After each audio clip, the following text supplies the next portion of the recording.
Kia ora Canterbury and welcome to Canterbury Live on Tuesday, February 17th. Well, it was a bit nippy this morning, wasn't it? Yes, a bit cool, but it promises to be a high of 23 today. Well, high is definitely something that happened overnight and during the day. Foo Fighters, as promised, we do have a double pass to give away to the concert tomorrow night, and we were inundated with entries, and here they all are. So I've got the pressure now of picking our winner for that double pass. It's going to be a fantastic concert, one to enjoy. Now, who have we got? Drum roll, please. Da, da, da, da. Carl Stewart. And your favourite song was Everlong. So congratulations to you, Carl. You and a very special someone will be heading along, and Marianne will be in contact with you to get those tickets because obviously it's tomorrow night. So well done to you. Hey, coming up on today's show, we catch up with Trending with Tuisa. Now, of course, 50 Shades is hot topic of conversation for that. Bruce Irvine joins me from the fire service, and yes, it's a great time to talk about your student, your loved one flatting and what they should be thinking about keeping safe in regards to fires. And Dave Clearwater joins me and we'll catch up with what he's been up to, and I believe a bit of wallpapering is on the cards. But first up, yesterday, yes, Nicola Freya did join me and we're talking about wonderful French toast, so here we go.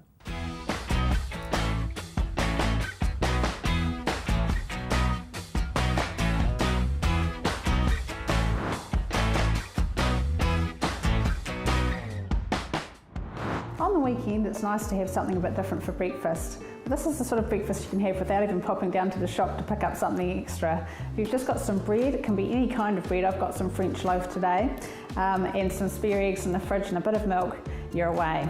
So I've just got 3 eggs here, and it's not a terribly accurate recipe, this one. It doesn't matter too much.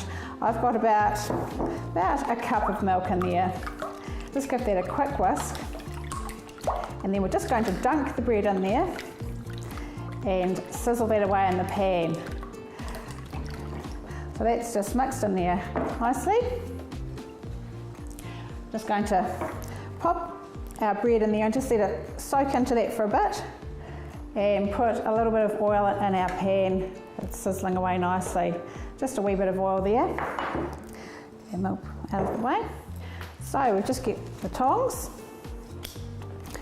and you just soak that mixture into the bread, and it can be quite crusty bread. That's perhaps not the sort of bread that you might have fresh for a sandwich, but it's perfect for this. Whole grain, we can hear that sizzling away there. Whole grain or white, it's whatever you prefer. So that's sounding lovely. Just pop these extra bits in here. So just turn them around and let them just soak that up a little bit. You can see that soaks into the bread nicely, and if it gets into the middle there, it has a really nice texture once it's cooked. Now, I'll just let that sizzle away for a little bit, just make sure it gets a little bit of oil on the bottom of it. We'll just see how that's going there. And that just needs a little bit, oh yes, it's browning up there nicely, just give that a little bit longer. Now we're going to serve this up on a plate in a minute, and you can serve it a little bit savoury or a little bit sweet with a bit of icing, sugar and lemon, or you can go the other way and have it a little bit more savoury, and you could add some salt and pepper to the mix as well if you wanted it more savoury. Right, so I'll just flip that over, and you can see that's getting a lovely brown on that side, and nice and crisp there. We're just going to let that sizzle away for a minute, and then we'll go to serve it up. So this French toast is looking really nicely toasted now, lovely and brown. We're just going to serve that up onto the plate, and then we're going to put some extra bits on with it. So just pile that up there. I'm going to put that, oh, I can smell that as I lean over the pan. It smells absolutely delicious. So that is a really good serve there. Looks gorgeous. Now I like to have a little bit of lemon with this.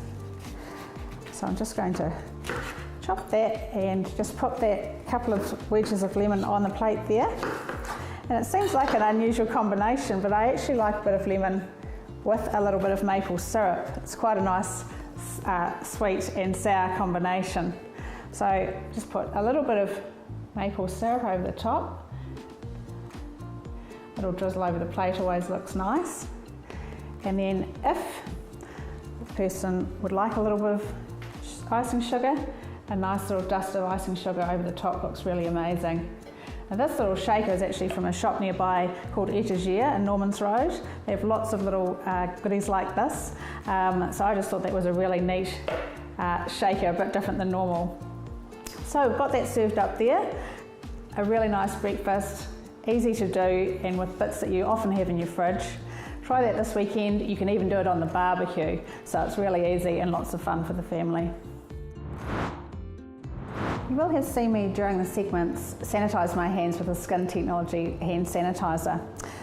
Now we've got a prize pack for you. If you like our Facebook page, which is Nourish Nutrition Limited, then you could be in the draw for the hand sanitiser, some sunscreen, some after sun care, even some foot and hand warmers and some lip balm. The total package is worth more than $130, so you can be in the draw for that if you like the Facebook page before the end of tomorrow night, Wednesday night. Good luck.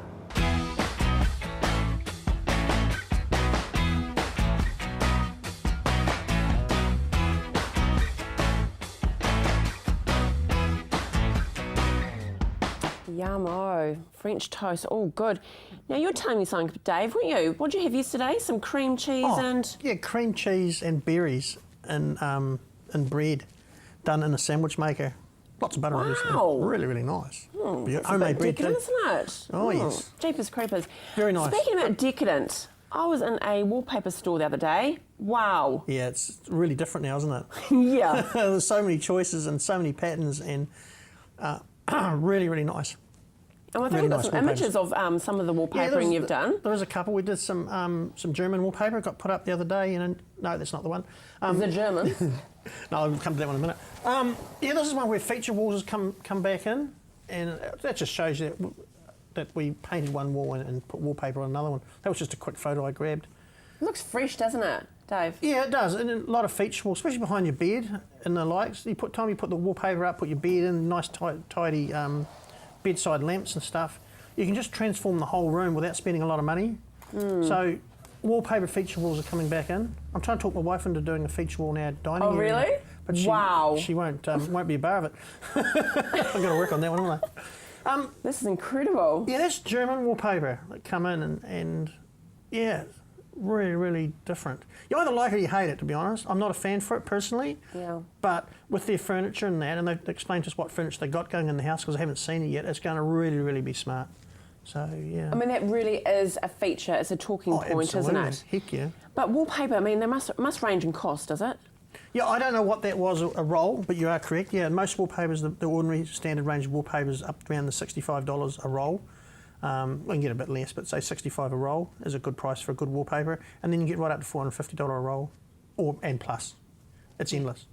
So how do you choose, when you're thinking about painting a room and wallpapering, what should you stop and think about whether or not you should go with one or the other or both? How does it work? Well, nowadays they're mixing it because it's a mix. If you want to make that wall a feature so it stands out, you would paint the rest of it in a neutral colour, and then you have your fancy wallpaper so it actually says something to you and speaks out to you, and that's the idea of that wallpaper there. So it talks to you.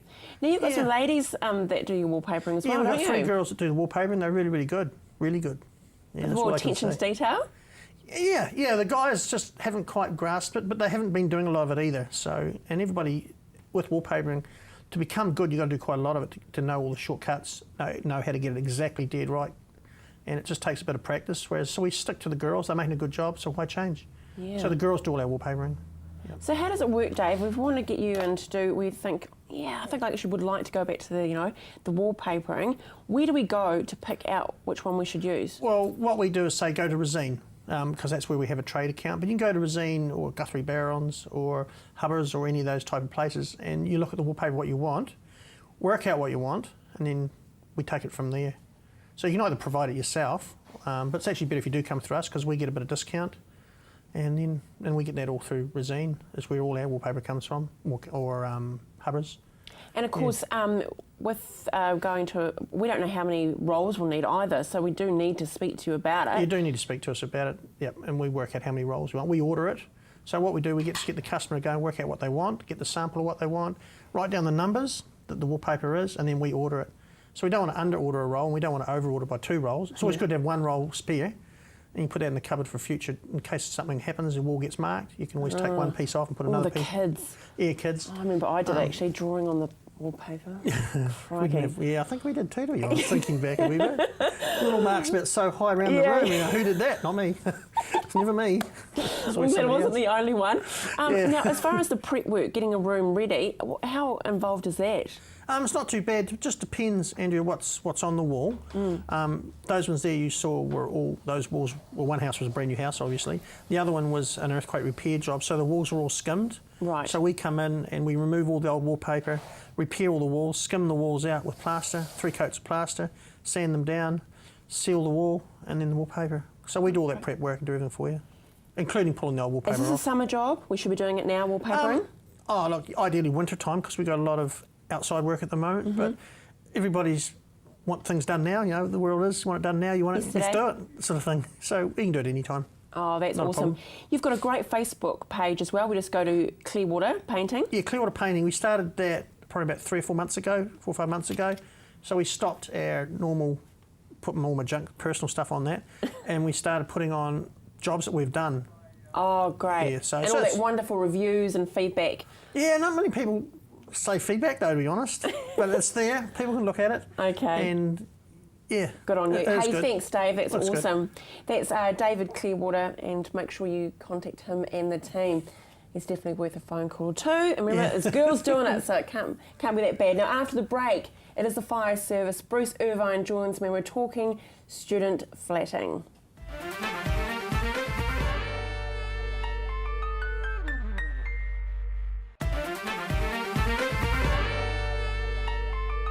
There's a party at our place, well, probably not Bruce and my place, but definitely happening with the students at the moment with orientation weeks. Pretty big, isn't it? Very big, and it's really nice this year. We've actually been invited to go along and participate.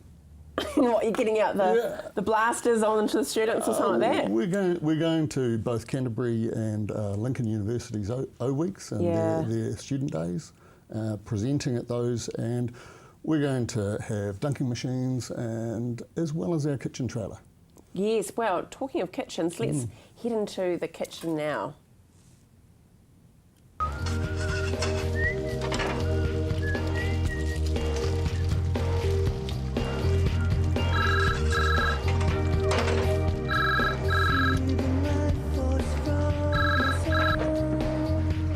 Sure looks straight, Mark. Can I help you today?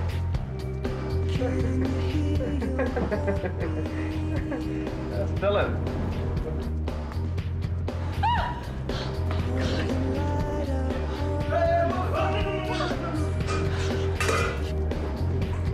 Hang on, bro. Yeah, hang on. I'll call you back. See ya.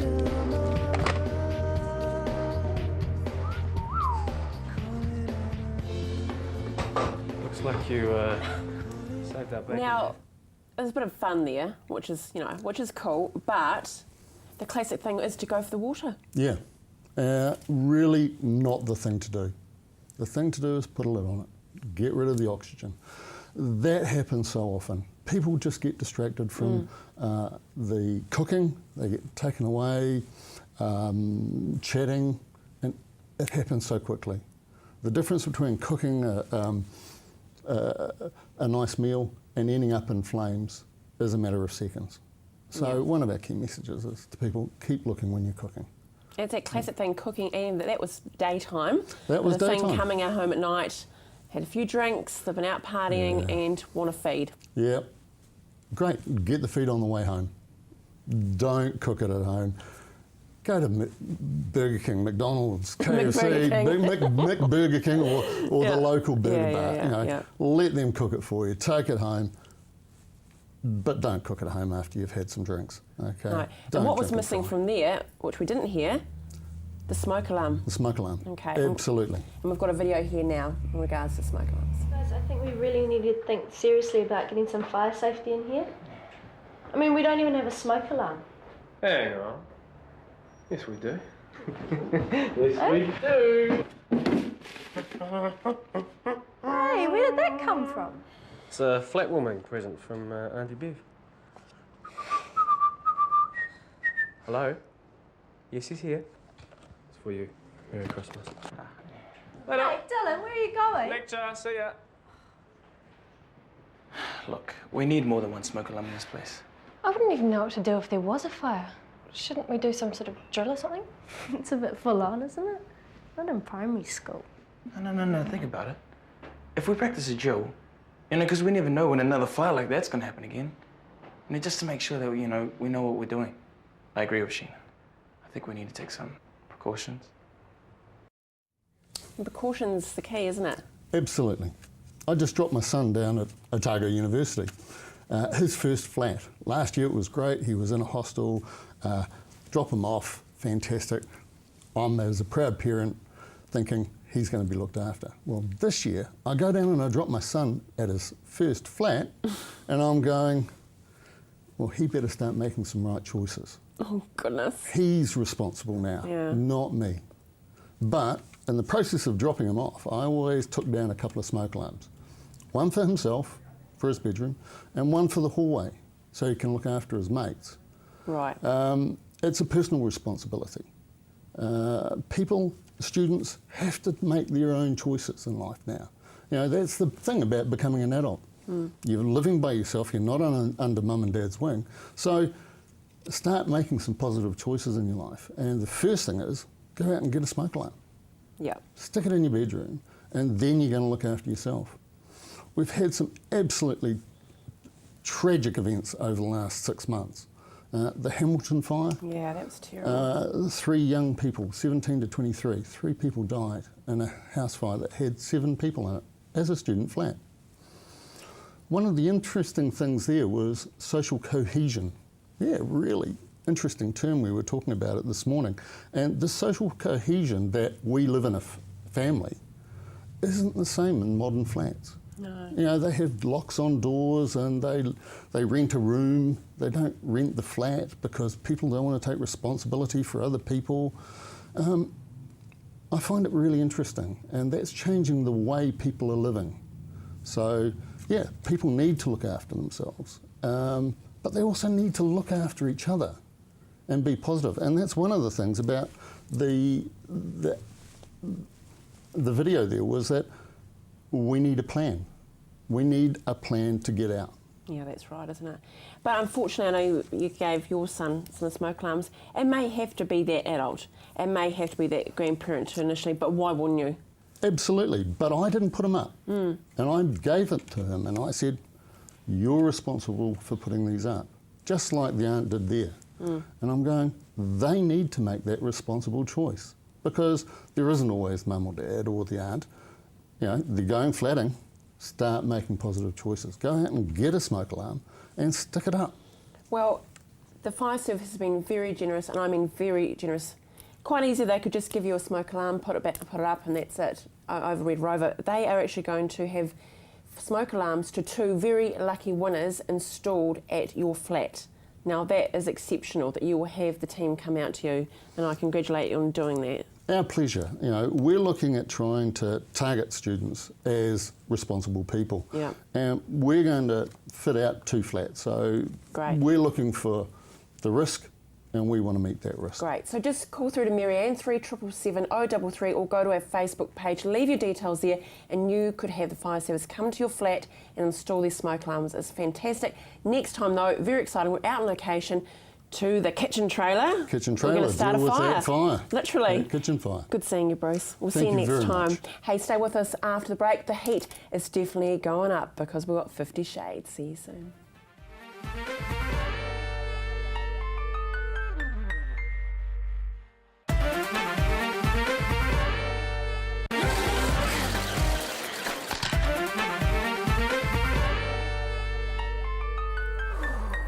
Not just because the fire service were here, but it's getting a little bit steamy. Really or hot. Is it? Well, You being a fizzer or judge? yeah, exactly. 50 Shades. There's been mixed reviews about it. So that came out on Valentine's Day, and we actually have a little bit of a trailer to show you. Okay. And just to get us all started, like in the mood. In the mood. Nice, Teresa. I have a couple of questions. Mr. Gray will see you now.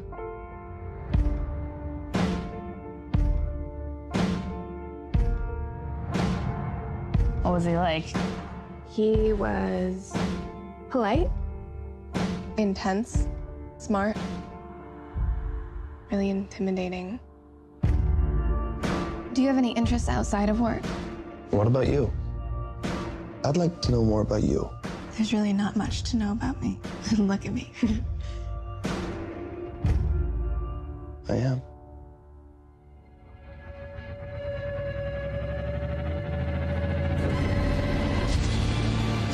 To what do you owe your success? I exercise control in all things, Miss Steele. It must be really boring.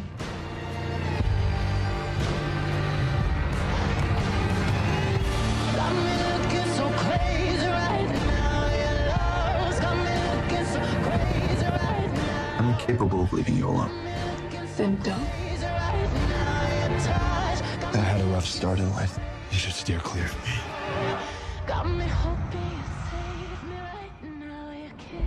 I don't do romance. My tastes are very singular. You wouldn't understand. Well, well, well. That's a bit intense. Was it? A little bit intense. You know, it was all very lovely. But is there the same gusto as we have in the books in the movie? Well, so for people who don't know, which is like, come on, 10% probably, the story follows a timid literature student, Anastasia Steele, and her steamy affair with the dashing yet tormented Mr. Gray, who is a billionaire. So the book, Grey. 50 Shades of Grey, written by E.L. James, was actually, it started out as a Twilight fan fiction, which then turned into kind of like a cult of its own with this whole 50 Shades, and they've actually called it like mommy porn. But it stars Dakota Johnson and Jamie Dornan. Now, Dakota Johnson is Melanie Griffith's daughter. Yeah. She was with Antonio Banderas. And Don Johnson, my advice. Well, don't forget. there you go. But basically, it was the best-selling book in Britain for a while, even surpassing Harry Potter, which is huge, you know what I mean? But we've got a few reviews here. So went to Rotten Tomatoes, and it only got a 26% rating. Ooh. I know. No, it has only come out this weekend. Right. So, you know, the potential's still What was there. the complaint? What did people not like Well, about it? they said, while creatively better endowed than its print counterpart, 50 Shades of Grey is a less than satisfying experience on screen. Oh dear. Fizzer. And That's not according so good. to a film critic for The New Yorker, he described the film as not just unromantic, but specifically anti-romantic, which is kind of funny considering it came out for Valentine's. Yeah. But it's not supposed to be romantic though, was it? No. It is it's a sexual exploration of It's this a young fantasy. girl. It's a fantasy. Yeah. So there. Don't go thinking it's, you know, great expectations. It's not. Good on you. Hey, thanks, Teresa. That's No great. worries. And if you haven't seen the movie, then get out there and enjoy it with your 50 Shades or 40 Shades, whatever shades you've got. Tomorrow, Phyllis Brown joins me and Ranger Vets, and we have some of the sweet Adelines. Yes, we do. Have a great day. See you tomorrow. J'aime la mode penchée, les grands défilés.